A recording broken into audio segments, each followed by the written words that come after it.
¿Qué tal amigos? ¿Cómo están? Muy buenos días, un abrazo, gracias por sintonizarnos, la 96.5 para Guayaquil y Santa Elena, 98.7 en El Oro, ahí estamos también. En el Real Audio en www.rtp.es, en todas nuestras plataformas para compartir, semanita corta, hagámosla que sea mucho más productiva. A Gerardo, a Mari que están en controles, gracias. A quien hace nuestra coordinación, a Denise, a Erika en comunicación y todas las plataformas, gracias. Y a ustedes, por supuesto, porque si no nos sintonizan no existimos. Dice alguien que lo que no se comunica no existe, pero yo creo que si no nos escuchan dejamos de existir. Ese es el problema para la radio, para los medios de comunicación. A ver, va de mucho esta semana. Primero, lo primero. Qué hermoso que es Ecuador. Tiene unas cosas maravillosas. Este fin de semana estuvimos, ahora en el feriado estuvimos por Riobamba, hermosa Riobamba. Las carreteras sí son de llorar, en muchos tramos imposible la circulación sin que tengas que cambiarte de carril, producto de tremendos mega huecos así en los que crees que te vas a caer. Neblina en muchos sectores en la sierra, maravilloso el paisaje. No vi mucho movimiento en Riobamba, sí se han concentrado en algunos lugares y de hecho Diario Expreso hace un resumen de cómo se vivió este feriado. ¿Por qué era importante este feriado? Por muchas connotaciones. Primero, porque es el último que se tiene en el año en esa cantidad de días. Segundo, porque venía acompañado de medidas específicas para la provincia Imbabura, con la disminución del IVA, un IVA al 8%, luego una campaña comunicacional de llamando al turismo y todo esto en el interín de una respuesta, como una respuesta solidaria, pero también política, luego de una paralización de más de 31 días. A esto también hay que sumarle que iniciábamos ya una campaña electoral, que va a ser en un suspirito esta campaña, que son cerca de 13 días, ya quítele 5. 5, sí, porque estamos 5 días, gracias mi Mari querida. Bueno, entonces decíamos que ya el 1 de noviembre comenzó esta campaña, se ha visto activación, aunque la campaña ya comenzó en redes hace algunos días y en algunas entrevistas también se ha dejado caer ahí un vota sí o un vota no, lo cual está definitivamente prohibido, sobre todo en los medios tradicionales, lo cual me parece a mí, voy a insistir con eso, que no es productivo, para no utilizar ningún término que pueda ofender a alguien, mientras más hablemos de lo que el país necesita conocer en materia de decisiones políticas será mejor, mientras más hablemos sobre lo que el país que queremos o cambiar o el país que se quiere mantener o el nuevo país que se quiera construir, será mucho mejor para todos los ecuatorianos. ¿Cómo arranca esta campaña?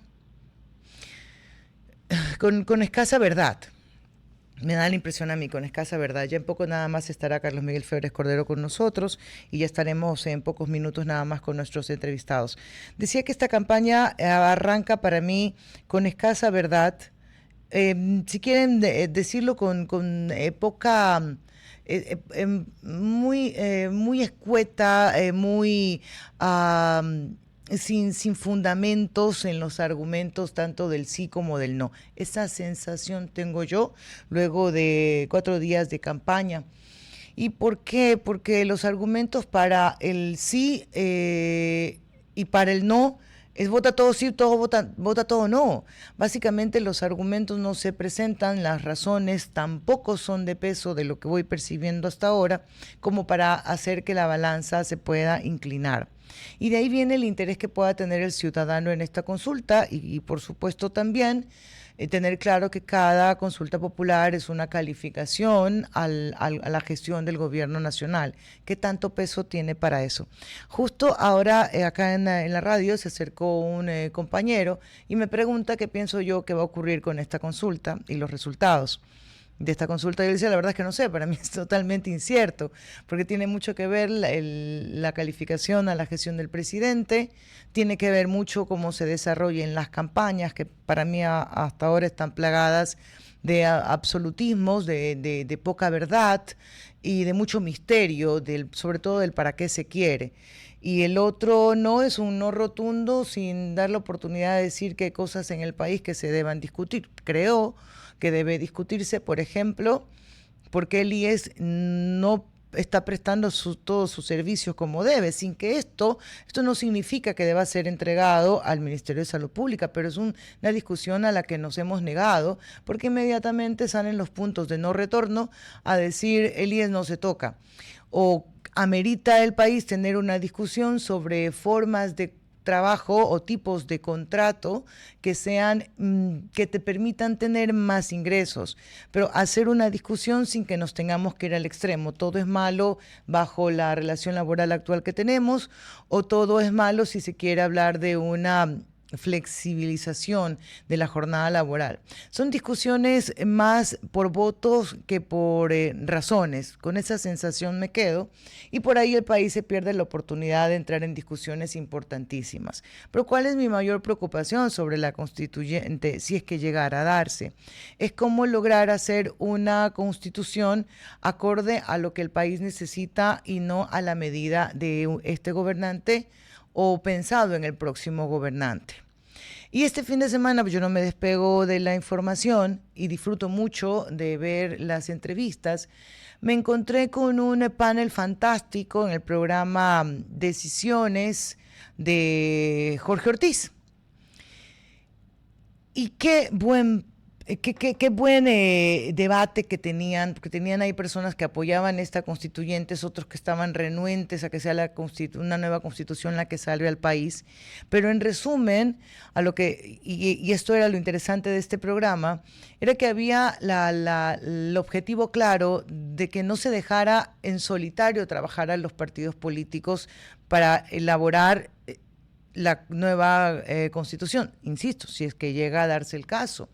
Era un despertar a la academia, a los sectores económicos, a los sectores estratégicos, a la comunidad y a la comunicación, en que se participe en la construcción de un modelo de constitución. Y yo sé que al final del día dependerá de quienes estén al frente de esa asamblea, pero me entusiasma la idea que se promueva la discusión y el aporte desde la sociedad civil. Me parece fantástico que la propuesta venga desde el sector empresarial y comercial. Me parece positivo que se quiera tener nuevos espacios de discusión y no entregarle única y exclusivamente el destino del país a los posibles asambleístas constituyentes. Se los recomiendo, por favor, véanlo. Estaba el doctor Carlos de Tomaso, estaba también la exministra Alexandra Vela en ese panel, estaba el doctor Felipe Rodríguez, quien tiene sus columnas muy interesantes en Primicias, y la representante del sector empresarial, Jervis, creo que es el apellido de ella. Véanlo, más allá de los personajes, escuchen los mensajes. 11:12, nos acompaña ya en la línea Alondra Enríquez, ella es máster en comunicación estratégica. ¿Cómo está, Alondra? La veo perfecto. Déjeme escucharla, por favor. Qué gusto, para mí un placer. Muy buenos días. Buenos días, pero qué buen ánimo, me gusta. Parece ánimo de quien descansó en el feriado. Más vale trabajando mucho en el feriado, pero muy activos. Al trabajo hay que verle con alegría. Dele, me encanta eso. Yo comenzaba este espacio, bueno, comenzaba mi día aquí en la radio y me preguntaban que cómo veía yo el panorama de las elecciones y los resultados ahora poco. Y yo le dije, te lo puedo resumir en una palabra: incierto, porque hay muchos elementos que se van a considerar ahora esta consulta. Pero, Alondra, con 5 días de campaña legal, más unos tantos de campaña que no se puede controlar, ¿qué te dicen las encuestas hoy? Bueno, nosotros desde el análisis de redes sociales con Golden Social Suite hemos hecho un monitoreo del 27 de octubre al 4 de noviembre. Ok. Entre los hallazgos principales se encuentra que todavía la gente no está en este calorcito electoral, todavía no hay un interés, digamos, multitudinario sobre el 16 de noviembre que iremos a las urnas. Sin embargo, sí se han movido datos muy importantes que son obviamente la evidencia del interés que hoy tienen sobre todo ciertos públicos sobre lo que se está discutiendo para esta elección. Entre el 27 de octubre y 4 de noviembre se han generado 88.000 publicaciones, han participado 20.000 usuarios, se han generado 2.4 millones de reacciones, 588.000 comentarios y 532.000 compartidos. Aunque la data es representativa en el margen de edad, en el margen, perdón, de fechas que tenemos, En comparación a los datos que se movieron en la elección presidencial y en comparación a los datos que se movieron en la consulta del 2024, hay muy poca tensión. Ujú, Asumimos que la próxima semana o en los próximos días se irá calentando un poquito más, sobre todo la determinación de los electores de cómo van a votar. Y el segundo hallazgo representativo es que, al igual que en la consulta del 2024, los usuarios no se han enganchado con estas campañas del todo sí, el todo no, ujú. más vale, han generado debates muy interesantes por cada pregunta y en función de eso han expresado su apoyo o su rechazo. O sea, estamos en un nuevo tiempo de hacer campaña, no pegue el planchazo. Digo, Correcto. la consulta pasada los dejó clarito, pudiste discriminar, dos dijiste que no. Pero ¿por qué no pega hoy el dile todo no y el dile todo sí, según lo que pueden leer en los pronunciamientos o en el debate que se tiene, Alondra? Algo que yo siempre suelo posicionar y obviamente también dejar en la mesa del debate es que los usuarios son mucho más racionales a la hora de emitir su voto. En este sentido de racionalidad, evalúan qué puede ser conveniente y qué no puede ser conveniente. También se transversaliza el espacio anímico de la audiencia a la hora de ejercer su derecho al voto. Ujú. Ahí hay una gran coincidencia con lo expresado por el presidente Daniel Noboa de que este es un espacio de consulta donde finalmente la gente tiene la decisión de apoyar o rechazar cierto tipo de medidas a través de su voto y sí se ha convertido en un espacio de representación política en función de la determinación del criterio del usuario. Incluso a esta dinámica de creer que la gente vota en masa, que la gente vota guiada, incluso, por ejemplo, por la pauta, ya ha quedado en evidencia que no es así, ¿no? Sopesa mucho la agenda de narrativas, de Ya. propuestas, de causas que transversalizan una elección. Ya, Alondra usó una palabra, racionalidad, ¿cierto? Dijo usted hace un momento. ¿Hay alguna relación red social, nivel o capacidad para razonar? Qué fea mi pregunta, pero me parece importante. No, y es legítima, es totalmente legítima, porque, por ejemplo, si tuviéramos que encasillar dónde está esta discusión racional, jurídica, política, probablemente diríamos la discusión a ese Ujú. nivel está netamente en Twitter. Ya. Sin embargo, lo que vemos hoy es que existe una gran participación de incidencia política en la red social de TikTok. Y usted me va a decir, bueno, ¿por qué TikTok? Si es una red, primero, donde se cree que hay un nicho netamente de jóvenes, donde es un nicho que el contenido audiovisual cala mucho mejor en las audiencias y es precisamente por la versatilidad en el tipo de contenido y en la forma de comunicar que TikTok se convierte en una red altamente política y polarizante, donde los debates además son de todo tipo. Vamos a tener argumentos un poco más sencillos y otros argumentos mucho más consolidados, digamos que amerita tener a un experto probablemente generando ese tipo de argumentaciones, pero finalmente la racionalidad de los electores que usan redes sociales no está encasillado en un tipo de red social, sino más vale Ok. en el interés de informarse y de generar contenido en función de lo que espera recibir o lo que espera evaluar y lo que va definiendo también su propio criterio, ¿no? Alondra, voy a salir un ratito de escena, pero vamos a darle paso a Carlos Miguel Flores Cordero, que ya llegó para compartir esta entrevista con usted. Buenos días y adelante, Carlos Miguel. Hola, Mafer, hola, Londra, gracias por acompañarnos, a toda la querida audiencia, por supuesto, a doña María en Controles. Eh, Efectivamente, lo que tú dices respecto de estas dos redes sociales, que generalmente son las que polarizan la discusión, sobre todo tratando de seccionar edades, ¿no? Uno dice, no, es que en Twitter tienes una discusión mucho más profunda. Y yo lo que veo en Twitter es que es una posición un poco más polarizada. Es decir, es totalmente sí, totalmente no. Es anti el uno, anti el otro.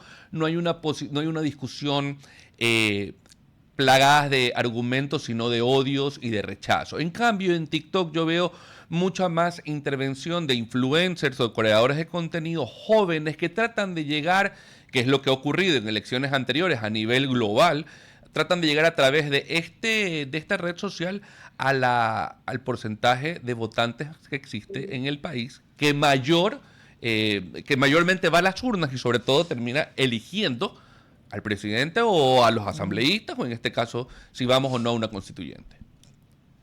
Ahí, por ejemplo, es importante hacer una precisión. Mire que en la mañana revisábamos justamente cómo estuvo la conducta electoral en la segunda vuelta del 2025, cuál era ese nicho importante que en su momento capitalizó el presidente Daniel Noboa y finalmente la generación millennial y la generación Z que aparentemente se la suele encasillar, sobre todo a la generación Z, en que es apolítica, no le interesa participar electoralmente.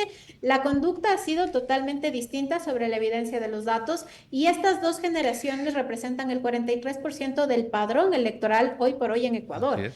Y adicional a esto, son generaciones que tienen muchísima astucia comunicacional y digital, en el sentido de por qué no están al 100% en Twitter, por ejemplo, porque tienen claridad de que Twitter es una red contaminada por bots, y que Así la es. discusión se convierte precisamente en lo que decía Carlos Miguel, una discusión mucho más superficial que en otras discusiones en otras redes sociales, por este tipo de estructuras, ¿no? Que finalmente van dinamitando el tema de la conversación en redes.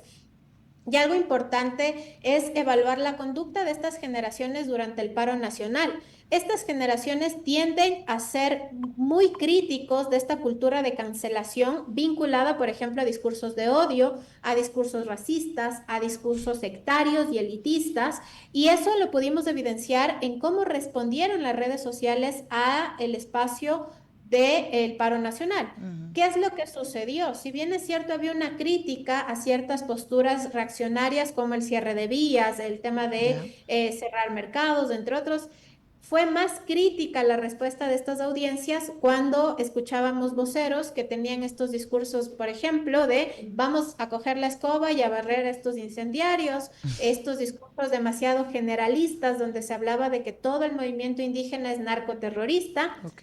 Tal fue la inconformidad que se levantaron, como tú decías, Carlos Miguel, influenciadores que tienen comunidades importantísimas, una alta credibilidad en defensa del movimiento indígena y en la reivindicación de sus causas. Un caso de esos fue Ñusta Picuasi, La una cantante cantante. otavaleña espectacular, Divina. además un referente nuestro porque compite y está en la palestra de Latinoamérica, precisamente por sus simbolismos culturales, por esta hermosa voz que ella tiene, y ella hizo una campaña muy bonita donde decía que ella no entra mucho en discusiones políticas, pero que no está de acuerdo en esta estigmatización de narcoterroristas a su pueblo, y que Ah, pare la represión y se abra el diálogo. sí, qué bueno que pones ese elemento acá a la discusión, porque todo está relacionado, esto no se ve por capítulos, digamos, al final del día. Ahora, Alondra, las encuestas nos han demostrado que se equivocan y se equivocan mal plan. Pero, ¿qué tanto se puede medir, deja cómo acomodo la pregunta, entre el nivel de conversación, el tipo de conversación, lo positivo o negativa que puede ser la conversación en relación a una elección? ¿Sí le atinan con los resultados de las elecciones? ¿Sí guarda relación lo que se discute con lo que la gente vota al final del día? Totalmente, Ok. totalmente. Recordemos que el efecto de la pandemia del 2020 priorizó la atención de las redes sociales y legitimó el espacio de las redes sociales por dos factores importantes. El primero es que las redes sociales se convirtieron en el primer mecanismo de comunicación en tiempo real. Nosotros veíamos las noticias en tres franjas horarias habitualmente, en la mañana, media tarde y noche, pero con la pandemia el streaming se convirtió en el primer consumo, al menos aquí en Ecuador y en América Latina y en varios países del mundo, porque era en tiempo real que se transmitía si hay vacunas, no hay vacunas, si aparecían muertos o no aparecían muertos en las calles. O sea, fue un momento de conmoción y de inmediatez producto de la pandemia que hizo que la gente prefiera las redes sociales. Además, porque el tema de la censura liberó mucho tipo de información. Y el segundo momento que legitima las redes sociales es esta relación de intercambio económico, porque la gente empezó a priorizar la venta en redes sociales a partir de marketplace, de la exposición de contenido. Entonces ya había una razón transaccionable que legitimaba el espacio de la digitalidad y que lo ha fortalecido. Con este antecedente, hoy tenemos que en la primera elección, en el caso ecuatoriano, nosotros hemos registrado otros casos de éxito de la incidencia de redes sociales a la hora de un proceso electoral en otros países, pero en el caso ecuatoriano, la primera conducta de legitimidad se da no en la pandemia, sino en la elección del 2019 de alcaldías y prefecturas, donde los candidatos que capitalizaron mejor su presencia en redes tuvieron resultados Ok. positivos. El segundo momento fueron las elecciones del 2021. Ustedes recordarán la campaña de Guillermo Lasso versus la de Andrés Arauz, que le permitió tener una gran visibilidad y finalmente exponer de alguna forma sus propuestas y capitalizar desde el lado emotivo y político sus resultados. En el caso nuestro, lo que nosotros hacemos es trabajar además un volumen de data capitalizar el Big Data, transformarlo a Smart Data y no solo leer nichos pequeños de encuestas, sino que aprovechar la data para leer millones de interacciones en tiempo real y determinar cómo quedaría el panorama electoral con miras a una elección. Nuestros resultados como empresa ecuatoriana han sido de los más exitosos desde el año 2021, lo que da también la tranquilidad a quienes consumen nuestros datos de tener los resultados casi que traspolarizan el tema de lo real a lo digital. Y eso permite que hoy, por ejemplo, podamos comentar algunos datos sobre la consulta popular, qué preguntas caminan con buen margen de aceptación y probablemente en cuáles es indispensable corregir las estrategias que han ampliado desde el sí y el no. Sí, no, Alondra, solo algo decías, que todo sí, todo no está pegando, que la gente está ubicada en ese análisis de qué es lo que va a hacer. ¿Cómo deberían ser las campañas para ser efectivas si el global no funciona? Si el voto en plancha no funciona. En el caso, por ejemplo, de lo que estamos viendo en redes sociales, hay una dinámica de analizar con mucha conciencia qué preguntas sí son viables, qué preguntas probablemente no generan confianza. No es que están teniendo altos márgenes de rechazo, sino que no están logrando la credibilidad que se esperaría. En el caso de la pregunta de eliminar el tema de la participación del el fondo económico fondo partidario, para partidos políticos, correcto. Esa es la que tiene mayores niveles de aceptación, de la misma forma que la reducción de asambleístas. Esas gozan de un 63 a un 67% ¿Y la de... primera? ¿Y sobre las bases extranjeras qué pasó? Yo hubiera pensado que era un sí redondo.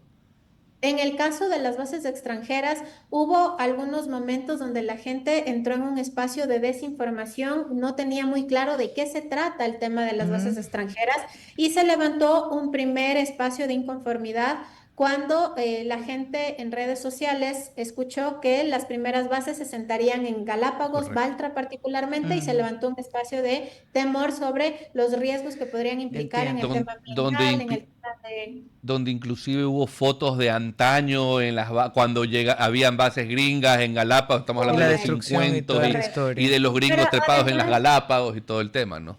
Y correcto, además, a partir de estas imágenes que retrata Carlos Miguel, fue muy novedoso cómo se produjo contenido en redes sociales, por ejemplo, con dibujos animados, donde veíamos botas que pisaban precisamente los caparazones de las tortugas. Entonces, eso levantó mucha preocupación. Sin embargo, hasta el día jueves de la semana anterior había un 40% como de neutralidad, es decir, en redes sociales la gente no entendía muy bien qué pasaba.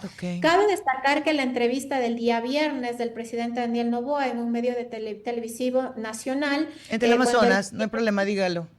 Correcto. Sí, perfecto. si no hay drama con eso. Aquí nunca, siempre la fuente. Perfecto. Con Milton Pérez...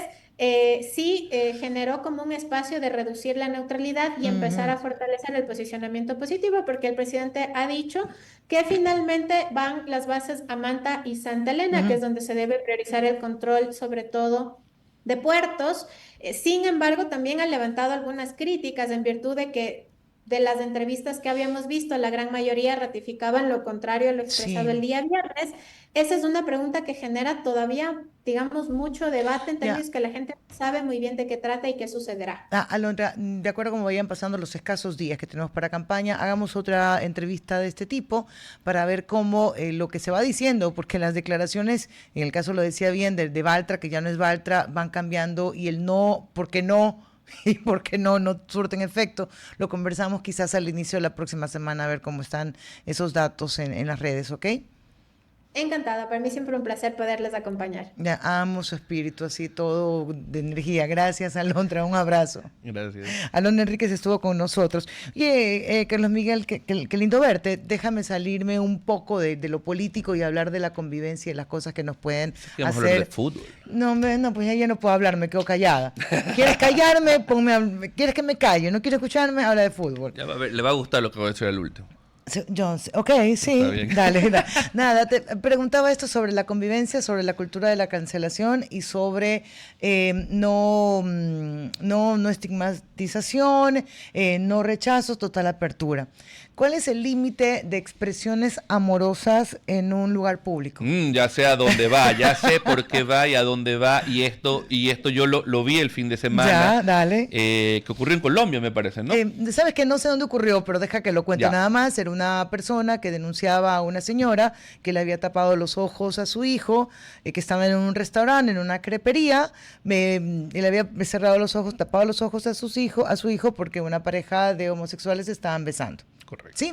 Entonces, este hombre se molesta por lo que esta señora había más o menos dicho, esto es una cultura de odio y de rechazo. Y digo, ¿cuál es el nivel de expresión amorosa que se puede tolerar sin que te ofenda la vista? No importa si eres hetero u homosexual. Es que para mí no tiene nada que ver nada eso. que ver. Aquí ¿Ya? viene la incomodidad. A ver, hay una premisa básica, ¿no? Tu libertad termina cuando empieza la del otro, ¿no? Ándale, Ahí sí. vamos arrancando por esta premisa básica general del derecho. Tú dices, ok, si a mí me molesta algo, no lo voy a hacer para no molestar al otro. Y esto, Ya.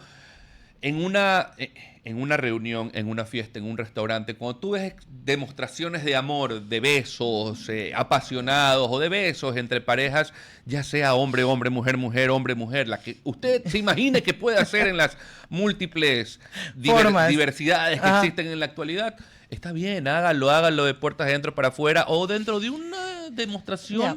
normal. No es que no sé qué es normal, por eso te digo, ¿cuál es el punto de tolerancia en la expresión amorosa? Un piquito, un abracito, un un besito besito. sin que entre en un otro tono. Disculpe lo que voy a decir, pero un mame en No. la mitad de un restaurante entre dos personas, hombre, mujer, mujer, hombre, o lo que sea, es desagradable. Es desagradable, ¿verdad? Y más si estás con chicos. Más que estás con Yo digo pelado. Y eso, explícale pues al niño, oye, porque tienes que pero entender. dale, eso se lo puedes explicar. Y hay que explicarlo, Y hay porque que es una decirlo. realidad. Pero yo decía, esto, porque creemos que algunas reacciones que consideramos que están, que nuestras reacciones por acciones que creemos que están fuera de tono, tiene que ver con que alguien sea homosexual. No. No. Siempre se lo lleva a ese extremo y me parece que es igualito si una pareja de hombre o mujer tienen un beso exageradamente romántico, la típica que te dicen ya busca el...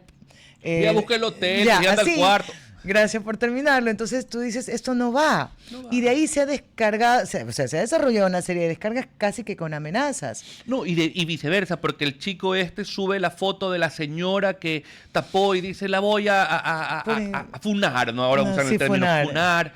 Y bueno, mira, yo creo que el tema de cómo nosotros demostramos nuestro amor en público tiene que ir de la mano con el respeto a la convivencia normal Sí. dentro de la normalidad y tratar de comportarse. Es que a mí esa palabra de la normalidad me choca, Es que es así anormal, como decir eso. que yo te voy a tolerar, o sea, me choca y no la puedo digerir.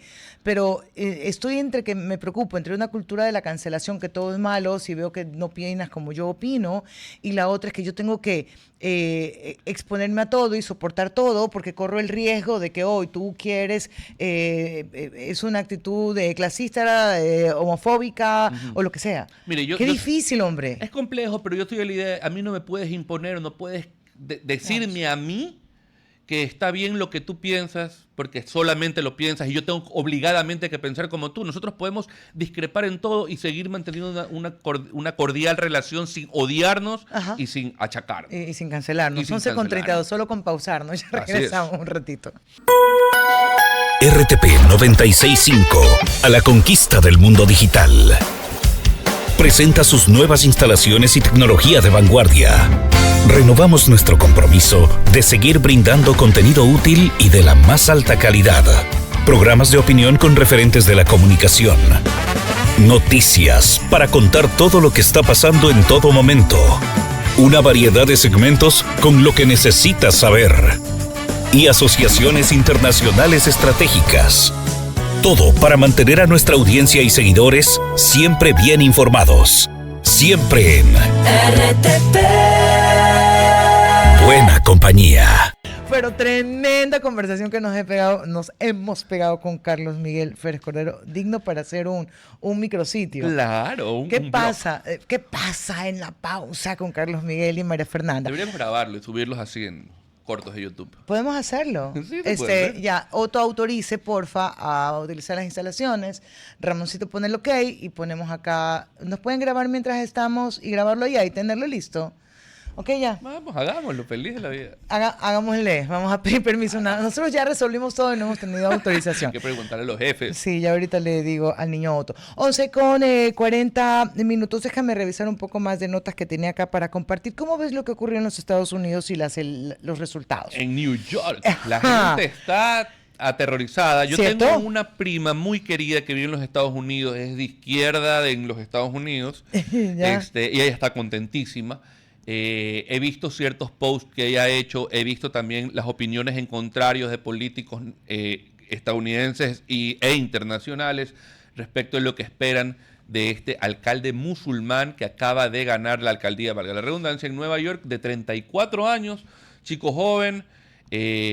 Vamos a ver qué ocurre, vamos a ver si este giro a la izquierda por parte de Nueva York, del estado de Nueva York, puede traer soluciones a un estado que viene de capa caída, es una ciudad sucia, está sucia, no hay control, apesta a marihuana, pero de una forma burda y absurda. Recordemos que Más que en en el los estado 70. de Nueva York, bueno, no sé, yo en los 70 ni nacía, Más que en los 60. peor todavía, no creo que más que en los 60, pero en todo Que era caso, menos cantidad de gente. es Dale, una dale. ciudad, está fea. Ojalá que le vaya bien, ojalá que este giro a la izquierda americana, a la izquierda norteamericana, que no es lo mismo que la nuestra izquierda izquierda, nuestra, por si sí. acaso, le vaya bien a una ciudad que en lo personal Ya. quiero mucho. Y saliendo solamente del caso puntual de Nueva York, que es un personaje, tremendo personaje. De hecho, veía algunas notitas que decían: este hombre nunca trabajó, siempre ha vivido los impuestos, y ya hay una carga también de análisis 7 años tiene opositora. Sí.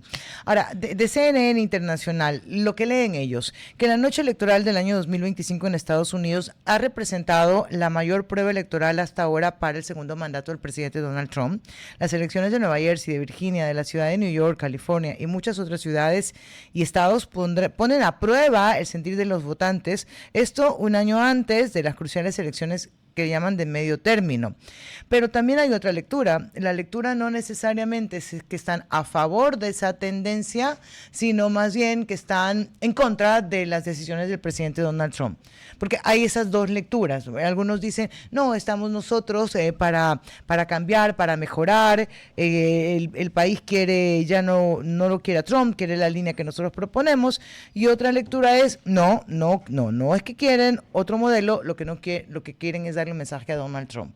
Puede ser. Puede ser. A ver, es una alternativa. Hay personas que rechazan de una manera brutal la forma de hacer política de Donald Trump. Tiene un apoyo popular importante en los Estados Unidos. A nivel mundial, Donald Trump es un líder que no lo podemos desconocer y que apoya a los principales líderes de Latinoamérica, de la derecha latinoamericana, Milei, Noboa. Tiene una guerra fría, por así decirlo, o frontal con Maduro y ya con Petro. Sí, ya. Y Petro Eso sigue, está caliente, ningún fría. cada vez que puede, Petro sigue metiendo más las cuatro patas a ese pobre país, Colombia, contra los Estados Unidos, su principal socio comercial. Yo no termino de entender a veces estas políticas internacionales comerciales donde pesa más los ismos que Pero el ¿no te bienestar parece del pueblo. del otro lado también peligroso las declaraciones que hace el presidente Donald Trump? Porque una cosa es decir: oye, tú no estás haciendo nada para cuidar que no tengamos más producción de droga, pero luego decirte que tú eres el que abandera a los grupos delincuenciales. El Petro se ha pegado unas estrelladas, valga mi Señor nuestro, desde la comunicación horrorosa, se ha metido en líos, tanto que han tenido que intervenir ex diplomáticos que tienen buenas relaciones con Estados Unidos para salvar algo de la relación comercial, pero también de lado y lado. Lo dejamos para luego, ¿te Lo dejamos parece? para después, claro ¿Ya? que sí. Ok, ¿con qué nos estamos comprometiendo toda esta semana, lo que queda de la semana? De hacer una revisión sobre las preguntas de la consulta popular. Le hemos dicho y estamos convencidos de que debe ser de los dos lados, para que cada ciudadano saque sus conclusiones. Ojalá alguien nos acepte un debate, pero parece que si los debates no son obligatorios, Consejo Nacional Electoral, pocos se arriesgan a hacerlo. Nos acompaña ya en estudios, le doy la bienvenida con la seriedad que tiene usted, así le voy a dar la bienvenida al ingeniero Luis Fernando Armas Báez, el especialista en seguridad, fue docente de la Academia de Guerra Aérea, instructor de la Escuela Militar de Aviación, excomandante del Escuadrón de Combate Cobras de la Fuerza Aérea, Dios mío, gerente y también conocedor en la materia de seguridad, como lo hemos dejado claro. Bases extranjeras, esa es la primera pregunta. Bienvenido sea usted, muy buenos días. Buenos días, María Fernanda, buenos días, Carlos, gracias por la invitación. ¿Cómo le ha ido? Bien, bien, todo bien. Gracias. Me alegra muchísimo. La discusión es, ¿quieren una base extranjera o... Sí, son bases militares, porque ese es el término, son bases militares o dependencias militares extranjeras? Primero definamos qué son, qué podrían ser, y luego nos da su postura técnica. Ok, bueno, las bases extranjeras, y yo creo que hay que ser bastante analítico en este aspecto, porque las bases militares se crean en base a una necesidad, y obviamente hay muchos países que tienen bases militares en diferentes partes del mundo, pero obedecen a un análisis previo de inteligencia. Entonces hay bases militares, por ejemplo, como las del Mar Rojo, que están destinadas para asegurar el tráfico comercial, ¿no es cierto? El estrecho de Hormuz, el paso de buques petroleros, o por ejemplo, la China también tiene bases militares, como en Djibouti, que es para asegurar el paso de sus barcos mercantes. Entonces hay diferentes objetivos. Entonces, en el caso del Ecuador, creo que primero tenemos que identificar cuál es la amenaza. Y obviamente estamos muy claros, y creo que eso no hay duda al respecto, de que todo lo que es minería ilegal, todo lo que es narcotráfico, todo lo que es tráfico de personas es transnacional. O sea, no es una banda ecuatoriana que su segmento de trabajo es solamente las fronteras nacionales. Usted ve que hay muchos narcos que han sido encontrados en Colombia, otros que los han cogido tal vez en Venezuela. En España. Exactamente, entonces esto es transnacional. Entonces, desde ahí derivamos en que la lógica de una base internacional tiene que ver con el conjunto de países que tienen un objetivo común contra esta amenaza. Por eso un poco se podría eventualmente entender el cambio o el giro que hace el presidente cuando dice ya no es Baltra, porque había dicho que Baltra sería por dos razones. La primera por la pesca ilegal y la otra por el tráfico de combustible. Luego dice, oye, no va Baltra, va Santa Elena y va Manta, ya hay estructura para eso, y ese, digo yo, si es un objetivo común para Estados Unidos, los primeros no. O sea, es un objetivo común totalmente, sí. O sea, el tema aquí va... Ahí quisiera de pronto que vayamos a lo siguiente. Dele. O sea, primero identificamos la amenaza, la amenaza está muy clara, ¿ya? Segundo, ¿por qué usted ubica una base en un lugar o en otro lugar? Geográficamente tiene que tener una razón. Hay una razón, y que tiene que ver con la tecnología. Yeah. Sí, porque si yo tengo aviones, por decir, que vuelan 1 hora, y yo tengo que atender... tráfico, 1 hora de autonomía, 2 horas de autonomía, tengo que tener un tráfico cerca de Galápagos, sí o sí tengo que tener la base en Galápagos. Claro. Pero si es que yo tengo ahora aviones como los P-3 Orión, que son los que volaban aquí hasta antes del 2008, hasta el 2008, que después abandonaron los norteamericanos la base, son aviones que vuelan 12 horas, 15 horas. Entonces ustedes desde Manta puede cubrir hasta Centroamérica sin problema. Entonces tiene que ver con la tecnología y con lo que usted necesita con enlaces de comunicaciones, porque recuerde usted que una cosa es lo que se hace como patrulla, pero si usted encuentra un delito flagrante, necesita interactuar con unidades tácticas que estén en tierra, sean marítimas o sean terrestres, para que actúen, porque si no... Desde el aire, exactamente, si esa información se tiene, pero se la procesa después de un día, no tiene ningún sentido de oportunidad. Solamente identificaste la lancha que cruzó, sabes más o menos. Haces una labor de inteligencia previa, pero no tienes una reacción para poder evitarlo, interceptarlo, apresarlo o destruirlo. Exacto. Ahora, está claro que debe ser una respuesta en función de la logística, ¿cierto? Pero luego, ¿qué hace esa base? Ya, sabemos que podría ser eventualmente Santa Elena y Manta. Esos dos lugares, ¿qué requieren? ¿Qué tipo de base requieren? Ya, yo me decantaría por qué es lo que requiere esa amenaza. Ya, porque hay una base logística, sí, obviamente si están 20 personas, 40 personas, obviamente es toda la logística para mantenerlos con comida, alimentación bajo los estándares norteamericanos, porque estamos hablando de que los Estados Unidos tendrían interés. Bueno, lo han dicho, de hecho está la secretaria también acá. ¿Llegó hoy día o llega? Hoy día tenían la reunión y dijo que si hay interés. Exacto, entonces es una logística básica que es de acuerdo al estándar de los Estados Unidos, que terminan siendo mini ciudades que dan todos los servicios a su gente. Okay. Ya, pero sobre eso, yo creo que ahora con la tecnología que existe, ni siquiera hay mucho desgaste en el tema de infraestructura, porque, por ejemplo, si usted tiene un avión que vuela 18 horas, 20 horas, el Ecuador sería un punto de apoyo porque los Estados Unidos tienen una base en El Salvador, tienen en Honduras, tienen en Puerto Rico. Es un avión que puede estar volando de aquí a Puerto Rico sin problema y puedes permanecer en el aire, qué sé yo, 8, 10 horas más. Okay. O sea, es un punto de apoyo importante. Pero yo creo que más allá de la base en sí, porque los resultados yo estoy seguro que van a salir a la luz, porque obviamente... Mire, el Ecuador tiene una cobertura radárica para identificar tráficos ilegales, pero bajo los 500 pies, los 1000 pies, todo el mundo sabe que los radares que están en tierra es difícil que los puedan... Las famosas avionetas que aterrizaban en la refinería del Pacífico, en la Clementina y en exactamente. Entonces, estos aviones que son los que se supone que operarían desde acá, son los que te permiten tener una cobertura mayor sobre las áreas que no se pueden cubrir desde el continente con la tecnología que tiene el Ecuador. Claro. ¿Sí? Entonces... Pero esa logística es sencilla porque puede ser 1 o 2 aviones que ni siquiera van a estar permanentemente acá, como son los Estados Unidos tienen una fuerza de proyección, por eso tienen bases en diferentes partes del mundo. Entonces en cualquier momento pueden estar aquí, pueden estar en El Salvador, pueden estar en Puerto Rico, pueden estar en Colombia mismo, pero va a ser un punto de apoyo. Si quisiera los Estados Unidos apoyarnos en esa lucha directa y dada la explicación que usted hace, no necesitan ningún punto de apoyo aquí en el Ecuador, pudiera hacerlo directamente desde una base como la de El Salvador que usted mencionó. Bajo el punto de vista técnico de la capacidad de los aviones, yo creo que sí. Okay. Pero yo creo que el tema de tener un punto de apoyo tiene más que ver con las coordinaciones más próximas con los equipos tácticos en tierra. Y en tierra. O sea, la operación en territorio, en zonas complejas donde necesitas mucha más tecnología, mucha más estrategia militar. Exactamente. Digamos, que sepa manejar Porque, a ver, y usted evidentemente fue parte de nuestras Fuerzas Armadas, lo ha de conocer a la perfección. Existe un momento en el que se ingresa a estas áreas que son conocidas por nuestros militares porque se entrenan, ¿no?, en los sectores más complejos de nuestro país.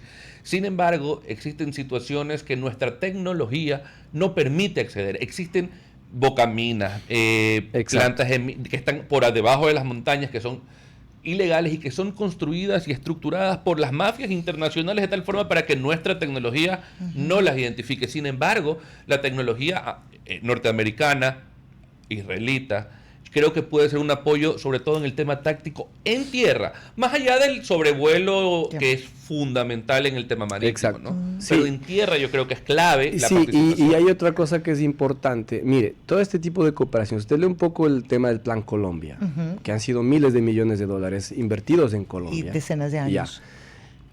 Más allá de que haya una inversión en tecnología militar, mire, Colombia ha desarrollado muchas capacidades propias en aviación, en tema de visores nocturnos, en tema de producción de lanchas, en tema de producción de armamento propio. O sea, de la mano de a veces de este tipo de cooperaciones, viene una carga de transferencia tecnológica en muchas áreas que después pueden servir al propio país. Ah, interesante. O sea, yo creo que es un tema de negociarlo de buena manera. Es un tema de negociarlo de buena manera para que sea un soporte para el país.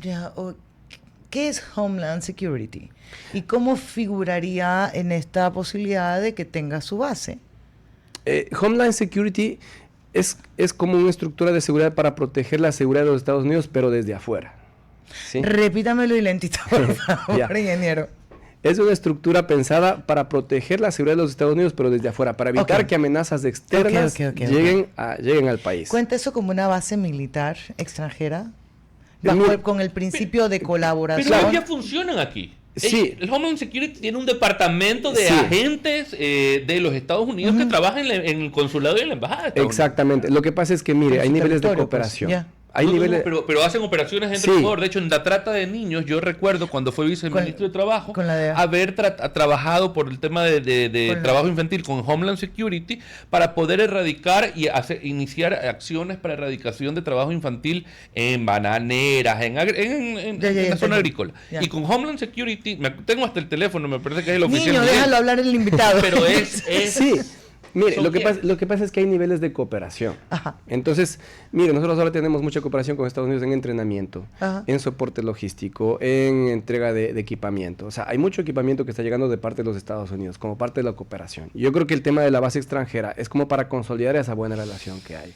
Porque es un tema, no deja de ser un tema geopolítico. Ya. Y ahorita obviamente hay una batalla abierta contra este tipo de economías. Recuerde que la guerra es el resultado de lo que no se llegó a un acuerdo en la política. Entonces, claro, políticamente se han intentado muchas cosas, la pacificación, que primero califica, exactamente, en otros gobiernos incluso se les calificó como fuerzas beligerantes, como fuerzas políticas, a las FARC y todo. La política ha fallado definitivamente. Ahí y ellos están clarísimo. utilizando armamento, están utilizando drones, están utilizando muchas cosas. Entonces esto se convierte en una guerra. Y obviamente la guerra es de la derivación de los desacuerdos de la política. Ingeniero, de ahí viene otra preocupación, porque nosotros hablamos en bases extranjeras y pensamos inmediatamente en Estados Unidos. ¿Cuál sería, desde los intereses geopolíticos del Ecuador, su ubicación y sus relaciones comerciales, una base extranjera peligrosa que llegue al país? ¿Cuál sería? Mire, una base extranjera peligrosa, diría yo, en el caso de que los Estados Unidos pudiesen colocar acá tipo de armamento, tipo de equipamiento que pueda ser una amenaza para los países externos. Misiles, qué sé yo, cazas F-35 para una guerra convencional, cosa que eso no es del sentido acá. Claro. Mire, ¿dónde tiene Estados Unidos eso? Tiene en Japón. Tiene de pronto en Medio Oriente, porque obviamente las amenazas están allá con el tema de Irán, quizá con el tema de China, quizá con el tema de Rusia. Nosotros no somos una amenaza de guerra para los Estados Unidos. Sudamérica no es una amenaza de guerra para Estados Unidos. Claro. Pero ni sí, chiste, pues. O sea, no. Bueno, Brasil no sé si algo tiene un armamento importante, pero no le hace calor tampoco. Mire, lo que se dice en la política es una cosa, porque a la final Brasil tiene muchas buenas relaciones en el tema militar con los Estados Unidos. Sí, buenísimo. Los militares brasileños van a Estados Unidos a capacitarse, hacen academias de guerra allá y todo. Ingeniero, le agradecemos por haber estado con nosotros. Con mucho gusto. Clarísimo, gracias. Interesante. Y el ingeniero Luis Fernando Armas Báez, especialista en seguridad, y me guardo todo el recorrido y el currículum, si no termino, ingeniero. Pero dejo claro que usted sabe. Gracias por habernos acompañado. Antes de eso, solamente para cerrar con noticias deportivas, no podemos dejarnos de... La otra vez lo veía a mi buen amigo César Febres Cordero diciendo no, es que Liga ya va a clasificar a la final de Libertadores. Mentira, no clasificó Liga, no clasificó Independiente a la final de Sudamericana, a la final de Libertadores. Independiente está muy cerquita, creo que a 1 o 2 partidos de ser campeón, muchas fechas antes de que concluya el campeonato. Está al rojo vivo el descenso en el campeonato ecuatoriano, y Barcelona peleando con Liga de Quito el segundo lugar, y con Universidad Católica. Cuidado, Barcelona, llegas a quedar cuarto, por favor, te quedan pocos partidos. Oye, quiero un segmento especial de esto para que profundice y yo aprenda. Muy bien, muy Me bien. vas a ir enseñando pasito a pasito. Gracias, buen inicio de media semana. Te veo mañana, cariño. De mes, ¿no? ¿De mes? ¿De mes? ¿De campaña? Y ya se acaba también. Y ya dame respiro, vamos a... Y ya viene Navidad. No seas así. Que tengan un buen día, gracias, un Gracias abrazo. con Siga todos. con nosotros, ya está Giovanni. Chao. Giovanni Gennaro. Hasta aquí, Cuarto Piso. Control Master Marisela Basantes. Transmisión digital Gerardo Díaz. Coordinación de entrevistas Diana Raimondi. Redes sociales Erika Eras. Edición Oscar Saavedra. Dirección Javier Gamboa. Todos los derechos reservados. RTP 2025.